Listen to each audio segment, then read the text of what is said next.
যেখানে ইসরায়েল আমেরিকার আগ্রাসন, সেখানেই তার প্রতিরোধে ইরান। ইসলামিক প্রতিরোধ আন্দোলনের সবগুলো শক্তিকে ইরান মনে প্রাণে ধারণ করে। সেটি আরও একবার প্রমাণ হল সিরিয়াকে দেয়া ইরানের বার্তায়। জাতিসংঘে ইরানের রাষ্ট্রদূত এবং স্থায়ী প্রতিনিধি আমির সাইদ ইরাভানি সিরিয়ার ক্ষমতাসীন হায়াত তাহরির আল শাম HTS সরকারকে সংঘাতপূর্ণ দেশে বেসামরিক নাগরিকদের উপর চলমান ইসরায়েলি সহ অন্যান্য আগ্রাসনের বিরুদ্ধে সিদ্ধান্তমূলক ব্যবস্থা নিতে আহ্বান জানিয়েছেন। ইসরায়েলকে সঠিক জবাব দেওয়ার আহ্বান জানিয়েছেন ইরানের এই প্রতিনিধি।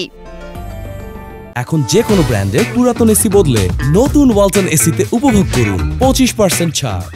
মিত্র বাশার আল আসাদের পতনের পর থেকেই সিরিয়া নিয়ে বেকায়দায় ইরান। নতুন সরকার ক্ষমতায় আসার পরও দেশটিতে প্রায় আগ্রাসন চালাচ্ছে ইসরায়েল। বেশ কিছুদিন চুপ থাকার পর এবার সিরিয়া নিয়ে মুখ খুলল আয়াতুল্লাহ খামেনির দেশ। মঙ্গলবার জাতিসংঘের নিরাপত্তা পরিষদের সভায় সিরীয় পরিস্থিতি নিয়ে বক্তব্য রাখতে গিয়ে দেশের লাতাকিয়া এবং তার্তুস প্রদেশে ব্যাপক সহিংসতার তীব্র নিন্দা জানান রাষ্ট্রদূত আমির সাইদ ইরাভানি, যার ফলে বেসামরিক নাগরিকদের, বিশেষ করে আলাউইদ ধর্মীয় সংখ্যালঘুদের গণহত্যার প্রসঙ্গ তোলেন তিনি। দেশটিতে চলমান সহিংসতা বন্ধ করতে বেসামরিক নাগরিকদের সুরক্ষা দেয়া এবং অবাধ মানবিক প্রবেশাধিকার নিশ্চিত করতে সিদ্ধান্তমূলক পদক্ষেপ নেয়ার তাগিদ দেন তিনি। সাইদ ইরাভানি বলেন, সকল সম্প্রদায়ের অধিকারকে সম্মান ও নিশ্চয়তা দিতে হবে, বিশেষ করে আলাউইদ এবং শিয়াদের উৎখাতের যে কোনো চেষ্টাতে দ্রুত বন্ধের তাগিদ দেন তিনি।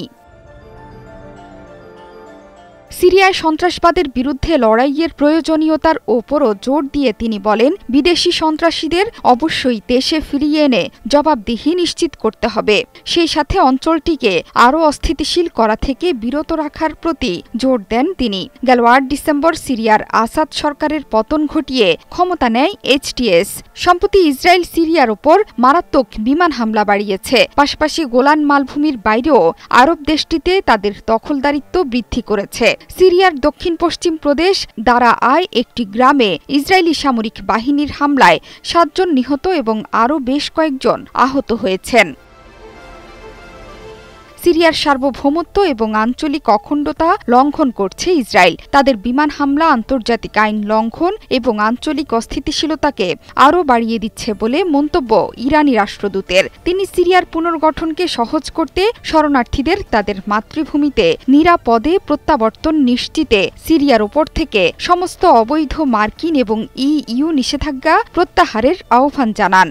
এমনকি সিরিয়ার ভবিষ্যৎ তার জনগণের মাধ্যমে নির্ধারিত হবে বলেও জানান ইরানের রাষ্ট্রদূত। তেহরান সিরিয়ায় অবাধ নির্বাচন এবং ব্যাপক জাতীয় সংলাপের মাধ্যমে একটি অন্তর্ভুক্তিমূলক সরকার প্রতিষ্ঠাকে সমর্থন করে বলেও জানিয়েছেন তিনি।